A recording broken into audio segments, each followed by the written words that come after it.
She told me to leave her alone, said she didn't need help, didn't want company, but something in her eyes told me otherwise. So every Friday I came back not to fix her, just to be there in case she wanted someone to stay. Elena Marks didn't like people in her house. She especially didn't like strangers with tool belts, loud voices, and the kind of confidence that meant they were going to comment on her mess, her wiring, or God help her personal life. So when she opened her front door to find a man at least a decade too young, with paint on his knuckles and a crooked smile that looked far too comfortable for a Tuesday morning, she almost shut it again. "Morning," he said, adjusting the strap of his tool bag.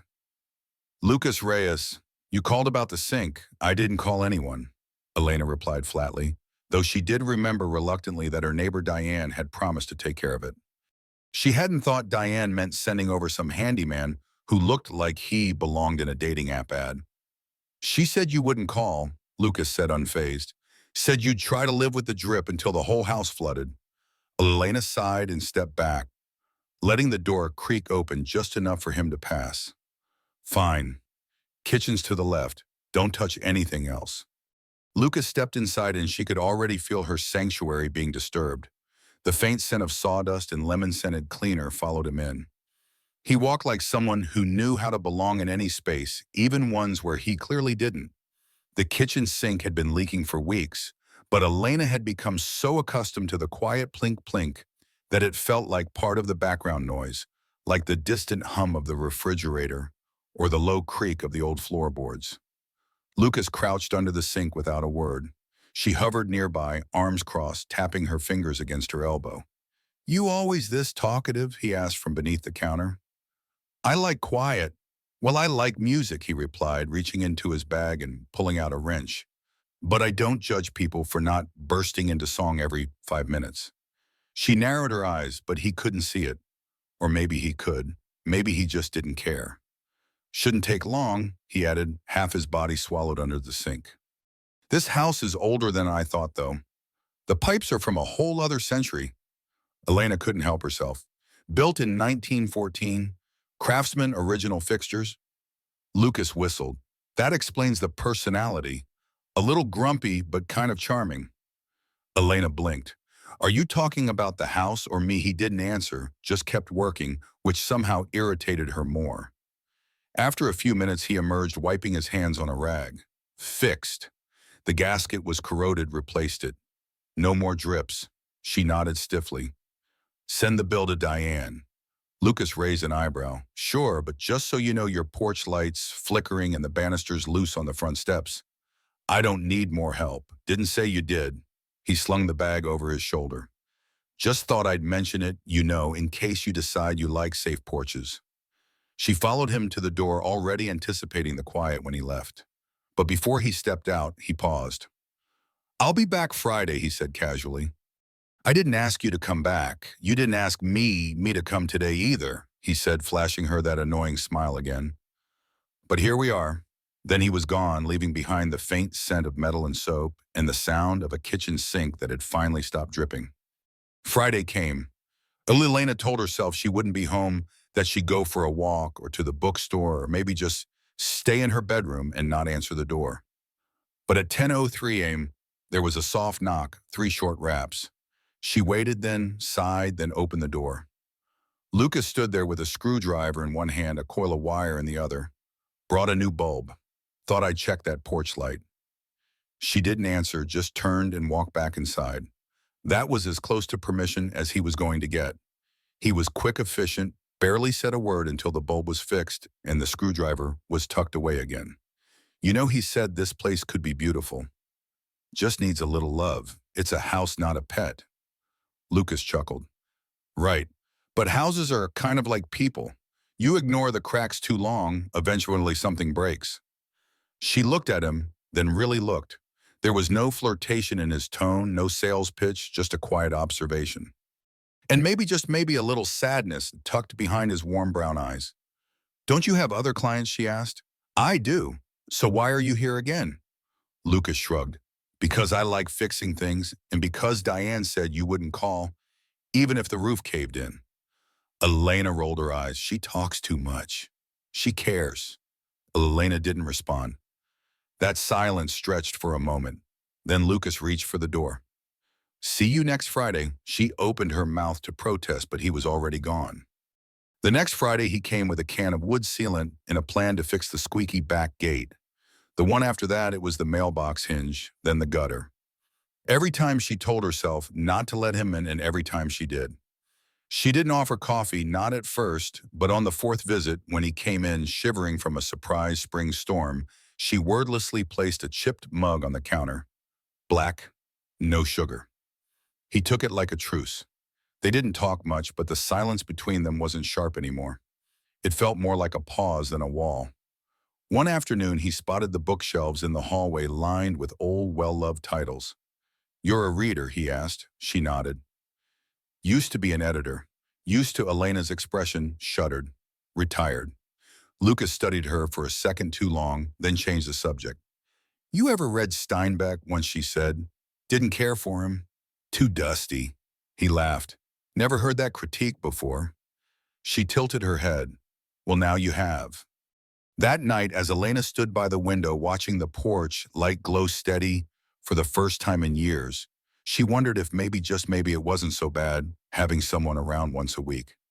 Even if he was persistent, even if he smiled too easily, even if he noticed the cracks she worked so hard to ignore. Friday mornings were becoming complicated. Elena Marks had once prided herself on predictability. She liked her tea at 7:45 a.m., her crossword by 9, and her silence for the rest of the day. She didn't do surprise visits. She didn't do small talk. And she certainly didn't do charming 20-something handymen with paint-stained fingers and sunshine baked into their voices. But there was Lucas Reyes again at 10:01 a.m., holding a small can of paint and grinning like he was right on time. "Notice the trim around your windows is chipping," he said. "Thought I'd touch it up before it gets worse." Elena stood in the doorway and her thick cardigan arms folded. One eyebrow raised. "That trim's been peeling since 2009. It can wait another decade." "Maybe," he said, "but I can't." She didn't move, didn't open the door any wider. "You know, most people wait for an invitation." Lucas simply leaned slightly to the left and peered around her. "Looks like the paint's practically begging for help." She sighed, stepped aside. 1 hour. He gave her a little salute and walked in like he belonged there. Elena brewed her tea and retreated to the kitchen table while Lucas sat up by the living room windows. She could hear the sound of a brush swiping against wood, soft, rhythmic, oddly soothing. He didn't talk much while he worked, which surprised her. She'd expected more questions, more chatter, more prying into her life. But instead, he painted in silence. That was fine by her. Except it wasn't silence, not really. Every so often, he hummed a song under his breath, something low and easy like a lullaby. He tapped his brush against the rim of the can, in time with it. Elena found herself listening instead of reading. "You always hum the same tune?" she asked, finally annoyed with herself for breaking the quiet. Lucas smiled without turning around. "Only when I feel at ease." She stared at the back of his head.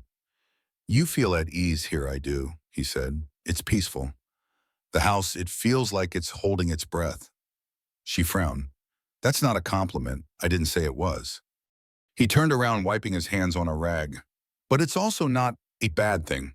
Sometimes a house just needs someone to breathe into it again." Elena set her mug down harder than necessary. "This house doesn't need anything." Lucas didn't argue. He never did. He just nodded and went back to painting. By the fifth Friday, Elena had stopped pretending she didn't expect him. She still didn't smile when he knocked, still didn't open the door with warmth, but she had unconsciously started leaving the porch light on. And when he arrived that week with a new screen door to replace the old one that squealed like a dying bird, she only grumbled half-heartedly before letting him in. "Your neighbor says you used to edit big-shot writers," he said, laying out his tools. "Anyone I'd know." Elena was quiet for a moment. "Robert Vance." Lucas blinked. "Wait, the guy who wrote The Iron Orchard?" She nodded. Lucas gave a low whistle. "That's serious stuff. That book made me cry in public." Elena smirked despite herself. "You cried in public?" "I have layers," he said, mock-wounded. She shook her head, sipping her tea. "Robert was brilliant, but a nightmare to edit. He thought every comma was sacred." Lucas grinned. "So you're saying you're responsible for his success? I'm saying he'd still be ranting in his garage if I hadn't cut 60,000 words from his first draft." Lucas chuckled and stepped back to admire the doorframe. Sounds like you used to be someone. Elena's eyes narrowed slightly. I'm still someone. He held up his hands. Didn't mean it like that. Just sounds like you had a life you were proud of. She didn't answer right away. Her gaze drifted to the bookshelf to a photo that sat slightly tilted. Behind a stack of old paperbacks, a man with gray at his temple, smiling with his arm around her. That smile still hurt to look at. I did, she said quietly.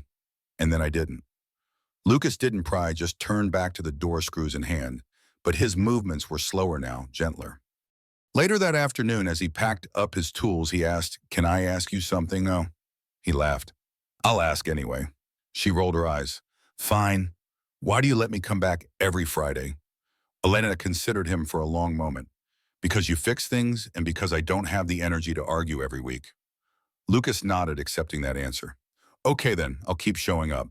One thing at a time." She watched him walk down the steps and back to his truck. He waved once before getting in. She didn't wave back, but she stayed at the door until his taillights disappeared. That evening, she found herself staring at the clean trim around the windows, at the way the new screen door opened, without a sound, at how somehow the house didn't feel like it was holding its breath anymore. And when she climbed the stairs to bed, she really noticed that she wasn't thinking about what was broken for once. She was wondering what he might fix next. It had been raining since dawn. Thick, unrelenting sheets of water blurred the view from Elena's front window, turning the world beyond into something distant and watercolor soft. She held her tea in both hands, listening to the storm like it was a stranger knocking soft but persistent. She told herself he wouldn't come today. No sane person would. The rain was punishing the gutters, overflowing the wind, sharp and rude. She should have felt relieved, but when 10:05 arrived and the doorbell rang, she didn't even pretend to be surprised. Lucas Reyes stood on her porch, soaked to the bone and smiling like he hadn't noticed the storm at all. His hoodie was dark with rain curls of wet hair stuck to his forehead, and under one arm he held a toolbox, under the other a brown paper bag. "You're late," Elena said flatly, even as she opened the door wider. Lucas stepped in without hesitation, tracking little puddles onto the mat. "I brought muffins." She blinked. "Muffins and light bulbs." He lifted the toolbox. "Your hallway looks like a horror movie." Elena arched a brow. "It's called ambiance. It's called dangerous." She exhaled slowly, then closed the door behind him. "Fine, but wipe your feet, and I'm keeping the muffins." "Fair trade," he said, grinning. By mid-morning, Lucas was on a stepladder in the hallway, swapping out the dead bulbs for warm, soft ones. Elena stood a safe distance away, a dish towel in hand, arms crossed. "You really shouldn't be up there alone," she muttered. "You fall and break your neck. I'm not dragging you out." "No tid," he said, balancing with a screwdriver between his teeth. "Though I like to think if I died here, you'd at least tell people I died heroically." "Fixing my hallway light is not exactly heroic. It is," he said, twisting the new bulb in place. "If you've seen how dark this place gets at night." She huffed a reluctant laugh. "You're ridiculous." He stepped down and tested the switch. The hallway glowed. "Elena Marks, welcome back to the 21st century." She stared at the light. It was warm, soft, not sterile, and somehow it made the old photos on the wall look more alive, less like relics and more like pieces of a life. "Thank you," she said quietly. Lucas didn't gloat, just smiled and reached for the next bulb. Later, they sat in the kitchen, made tea steaming between them and the paper bag open with 2 lemon poppy seed muffins inside. "I always thought you'd slam the door on me," one Friday, Lucas said, breaking off a piece of muffin. "You're still not off the hook," Elena replied, sipping her tea. "I know." He leaned back in the chair. "But you haven't. Not yet." She watched him carefully. "You want credit for being persistent? I want credit for seeing something worth staying for." Elena stiffened slightly. "Careful, Lucas." He held up his hands. "I just mean, you're not as invisible as you think." She looked down at her mug. "Some days I wish I were." "I don't believe that," he said gently. "Not really." They sat in silence for a few moments. Rain tapped against the window. The kitchen felt smaller somehow, not because it was crowded, but because the space between them felt charged. Lucas's voice dropped to something softer. "You know, most people don't scare me." "Oh, I scare you a little," he admitted, "but in the way thunder does. You know it's powerful, but it doesn't mean it's dangerous. Elena gave a tiny smile. That's a poetic way of saying I'm difficult. You're not difficult, Lucas said. You're grieving and still standing. That's something. She studied him. No sarcasm, no flirtation, just the calm, steady truth of his eyes. It made her throat tighten. You remind me of someone, she said, surprising herself. Lucas tilted his head. Your husband? No, she murmured. Myself, a long time ago. He said nothing, but his gaze held hers, kind open. That evening, after he left with promises to come by next Friday to check the basement, Elena wandered the hallway again. The lights hummed softly overhead. The photographs, her wedding day, her first editing award, her parents long gone, stood proudly on the walls. She stopped at one in particular, a photo of her in her 30s, mid-laugh arms around a group of writers during a retreat.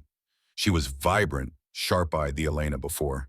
She touched the frame lightly, not with grief, this time with curiosity. Lucas had said she wasn't invisible. For the first time in years, she wondered if that might be true. And somewhere deep in the back of her mind, that old editor's instinct stirred again, the one that whispered, this chapter isn't over. Friday came with golden light. After weeks of rain, the sky finally cleared, and Elena found herself standing in her hallway as sunlight streamed through the window beside the door. She hadn't realized how dusty the glass was until now, until the light exposed all the things she'd stopped noticing. She wiped the window clean. At exactly 10 Borges, Lucas knocked, no doorbell this time, just a gentle knock, as if he knew she was already there on the other side. She opened it. You're early, she said. I'm on time. You brought tools again. Basement light, he said, holding up his bag. And your mailbox is crooked. My mailbox is fine. He shrugged. I'll be the judge of that. Elena didn't argue. She simply stepped aside and let him in. In the basement, Lucas fixed the light and tightened the squeaky hinge on the water heater cabinet. When he came back upstairs, he found her sitting on the couch, a photo album open on her lap. He paused in the doorway. That's new, he said gently. Elena glanced up. I wasn't sure I'd ever look through this again. Good memories.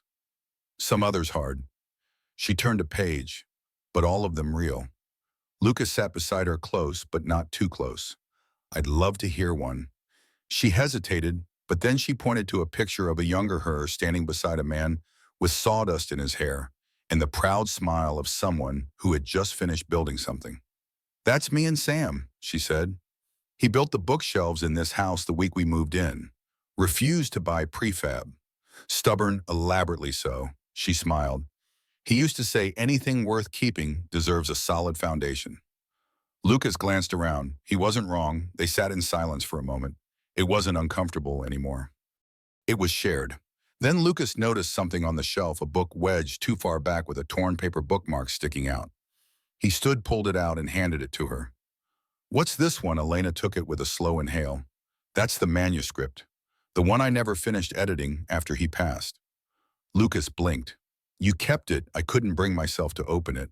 It felt wrong to keep working after everything stopped. He sat back down beside her.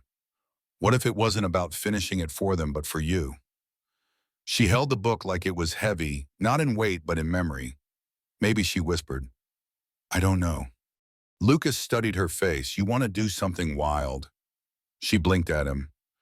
Go out with me. For air, for sun, for coffee. You mean leave the house? Yes, he said. Just for a bit. She almost said no, though the word was right there. It was always there. But instead, okay, she said softly, but only for an hour. Lucas smiled like she'd given him the world. They walked 2 blocks to a small cafe with a green awning and cracked wooden chairs. The sun was warm and birds hopped across the sidewalk.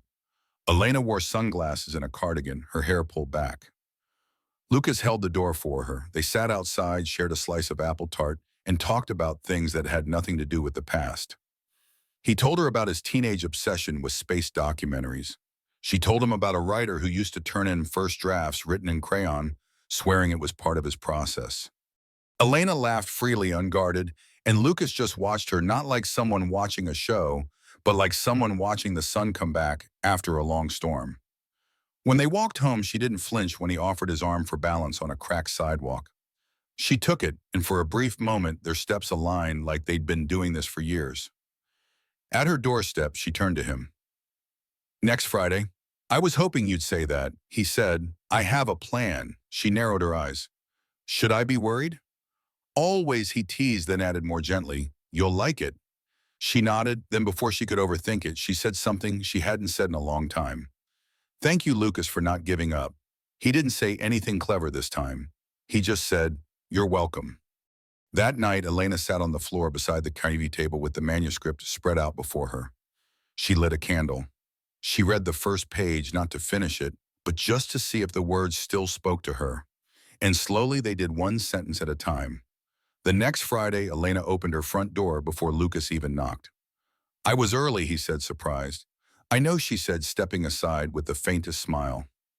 I was waiting. He followed her into the house, and for once she wasn't wearing her usual cardigan and guarded expression. Her hair was loosely tied soft at the sides of her face, and there was color in her cheeks that hadn't been there weeks ago. The house smelled faintly of lemon cleaner and something baking. Are you expecting company? He asked, stepping into the living room. I suppose I am, she replied. On the table sat a plate of scones, 2 mugs, and a manuscript neatly stacked with fresh notes scrawled in the margins. You started working again, he said, his voice quiet, almost reverent. She nodded. I didn't realize how much I missed it, editing, thinking about someone else's story again, helping shape it. Lucas glanced at the marked-up pages, but it didn't. No, she looked at him. It just went quiet. They sat together on the old love seat, scones and hand tea between them. You said last week you had a plan, Elena said. I did. Lucas grinned. Still do, but only if you're up for it. Depends what it is. He pulled out a folded envelope from his jacket and handed it to her. She opened it cautiously and stared. It was a flyer for a weekend workshop called Repairing with Purpose Classic Car Restoration for Beginners. She blinked. You signed me up for this, as he said. It's 2 days just outside the city. You told me Sam loved to build things, and I know you haven't driven the Mustang in years. Her eyes widened. You remembered that it's sitting in your garage like it's waiting for someone to remember it exists. Elena didn't speak for a long time, her fingers touching the edge of the flyer, her mind spinning in places she hadn't let it go in years. I'm not who I used to be, she said finally. No, Lucas said. You're stronger now, softer too in the best way. I'm also 16 years older than you. You say that like it's the most important part of who you are, Lucas said gently. It's not. She looked at him uncertain. I don't need easy, Lucas said. I need real. And you're the most real thing I've felt in a long time. Elena swallowed. What are we even doing, Lucas? He reached for her hand. We're making something slowly with care, like anything worth keeping. Her heart beat hard in her chest, but it wasn't a panic. It was hope and a strange, tender joy she hadn't dared feel in years. Okay, she whispered. Okay to the workshop. She laughed softly. Okay to all of it, to trying, to not being alone if I don't want to be. His fingers closed around hers. You'll never have to be alone again, Elena. Not if you don't want to be. Later that weekend, Lucas helped her roll the Mustang out into the driveway for the first time in 5 years. The dust was thick. The tires were flat. The paint had faded at the edges. It looks terrible, she said, shielding her eyes from the sun. It looks like potential, Lucas replied. And she saw it then too, not just in the car, but in herself. Months later, a photo sat on the shelf beside the restored manuscript, Elena in Lucas' arms speckled with grease, beaming beside the newly painted Mustang. The photo was framed, the hallway was bright, and every Friday, rain or shine, he still showed up. But now she let him stay for as long as he wanted. The story of Elena and Lucas offers a deeply moving lesson. Healing from grief is a quiet, persistent process that blooms through small, intentional acts of connection. Elena, barricaded in her solitude, resisted Lucas's presence, yet his unwavering Friday visits, fixing her sink, her porch light, her world showed that love and care can seep through even the most guarded walls. This teaches us that we don't heal by erasing loss, but by allowing others to stand beside us, not to repair us, but to witness our strength. Lucas's patience, seeing Elena's resilience beneath her pain, reminds us to look beyond surface cracks to the beauty within others. Elena's gradual return to editing, her laughter, and her willingness to restore the Mustang reflect the courage to reclaim life one step at a time. Their bond, built on mutual respect, despite their differences, underscores that real relationships thrive on presence, not perfection. This story is a heartfelt call to show up for those who seem closed off, to nurture hope, and to trust that even a silent heart can find its voice again. What did Elena and Lucas's journey teach you about patience, grief, or connection? Have you ever found hope through someone's quiet persistence? Share your stories in the comments. We're eager to hear your thoughts. If this tale touched your heart, please like, subscribe, and hit the notification bell to join our community of storytellers. Your support keeps these emotional narratives alive, so don't wait, subscribe now, and let's continue exploring the power of human bonds together.